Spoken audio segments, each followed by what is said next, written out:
Well, we know the smell of bacon is enough to draw the family to the kitchen, so it's no surprise that the BLT is one of the most popular sandwiches in America. Yeah, and now that it's summer and the tomatoes are ripe on the vine, it's the perfect time to enjoy this fam favorite. Chef Kate Lulloff joins us now from Jones Dairy Farm to show us how to make a BLT and avocado focaccia sandwich. Boy, does that sound good, Kate. It's so good. I wish I could feed you guys. Good morning. Good morning to you. So tell us a little bit about this sandwich and how you're taking it up a notch.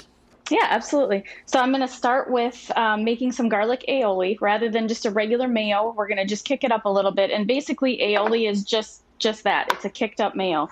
So we have some regular mayonnaise. I've got some minced up garlic. And then I'm adding in a little bit of lemon juice, which is going to help tarten that up a little bit and then also thin it out just a little. And then just a dash of cayenne pepper. You don't have to use that. I like to use it because I like a little bit of extra kick. And you just give that a good mix. You're going to want to do that first so that you can throw that in the refrigerator for about 30 minutes so that all those flavors can meld together. So I have one that I already have mixed up. And then we are going to take our focaccia bread. This one is an 8-inch focaccia. So this is going to be the perfect size for 4 sandwiches. So we will spread some of that aioli on that bottom bun. Wow, that bread is We're making big. a big boy. Yeah. It is. Yeah, and that's why it's perfect. You make it once, but it'll feed 4 people. You don't have to make 4 individual sandwiches. So this is great. And same thing with the bacon. You're going to make a bacon weave. So if you've not done that before, it's pretty simple. You're just doing kind of an under and over pattern.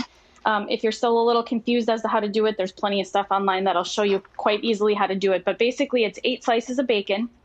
And you're going to just do that under, over, so that it looks like a weave. Oh, look at that. That's cool. Yeah. I'll put it over here too. Maybe you can see it a little better. Right, exactly. So you're going to do that. If you're using the thicker cut bacon, which I am this time, because that's the one that's my favorite, it's my go-to, then you just need to use 8 slices. If you're using the regular cut bacon, I would do 2 of those weaves so you can stack them just to kind of compensate for the amount of bread that we're using. So I have this one. I did the weave. I put it on a foil-lined tray in the oven, cold oven, 350. And this one, the thicker cut, will take about a half an hour to 35 minutes. Before I was done with the bacon, or before the bacon was done cooking, I cut up some cherry tomatoes. Tomatoes are very in season. You can use whatever kind you want or whatever kind you have. This is what I had, so this is what I used. And I just sprinkled that with a little bit of olive oil and salt and pepper. And then roasted it in the oven for, about the last probably 15 minutes of the bacon cook time. And it's going to pull all those really great flavors out of there. Oh, you roasted the tomatoes. I did. I just, like I said, I wanted to kick it up a little bit. So instead of fresh tomatoes, we did roasted tomatoes.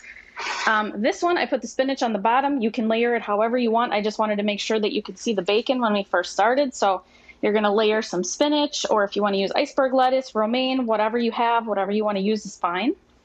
I like basil too. Yes, fresh basil would be great on here. All those herbs are in season right now. I've got a bunch of them in my backyard. I should go pull some of those out and throw them on here. And then we're also going to do some avocado, add a little bit of creamy. Oh, yeah. And while I'm putting that on, we can talk about the bacon. Our bacon is different, and you ladies know that because you're fans of the bacon. But for people that don't know, we actually use premium bellies. And we use only the center cut, which means you're already kind of shaving off some of that excess fat from the bacon. So when you cook our bacon, you'll notice that there is definitely less fat overall. It's also certified gluten-free. And something else unique is that we dry age our bacon. So we use a 100-year-old cure. We cure it and smoke it, and it's smoked for up to 12 hours with hardwood chips, either cherry wood or hickory. And then we hang it in the aging room and it air chills so that it can dry age. And then we never use any kind of liquid smoke ever, only hardwood chips. So we hang it, it air chills up to 3 weeks. So all that excess water evaporates and you just get this very robust bacon flavor. So it's so good. It's like once you have your bacon, you can't go back to any other bacon. Yeah. And because you cut off some of that fat, that's why it shrivels less, right? That's why it stays more meaty.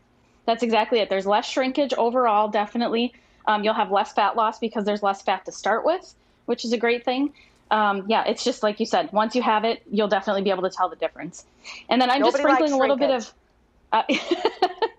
And then I'm just going to put a little bit of arugula on top of here. Arugula's got a little bit of a peppery flavor. So that kind of just brings out, there's the sweet, you have the beautiful roast from the tomatoes. And then we've got our top focaccia here. We're going to put a little more of that garlic aioli. And we're going to put the top on. Aioli was so easy to make at home. Yeah, isn't it? Yeah, most people have those ingredients at home. So I think that's awesome to see you make that. And it sounds fancy, and it tastes a little bit better than just regular mayo, but definitely it'll kick it up a notch. So Did you toast the focaccia at all, Kate, or is it just the way it is? I did. I wrapped it in foil and I just threw it in the oven for about the last 5 minutes of that cook time of the tomatoes just to warm it and kind of, because it just gets so nice and soft when it's warmed up. So, so then I put the top on, cut it in 4. It's going to look like this beautiful creation here.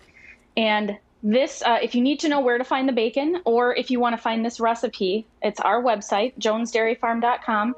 There's a product locator where you can put in your zip code and it'll tell you exactly which stores have which product you're looking for. There's a ton of recipes on there.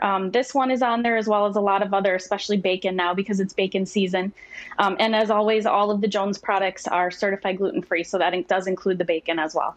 That looks so absolutely incredible. I think everybody's going to want a BLT tonight after seeing that, Kate.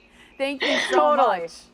Thank you. We appreciate it. And again, you can go to jonesdairyfarm.com for the recipe for the BLT and avocado focaccia sandwich, as well as that product locator to find the bacon that you love at the grocery store closest to you.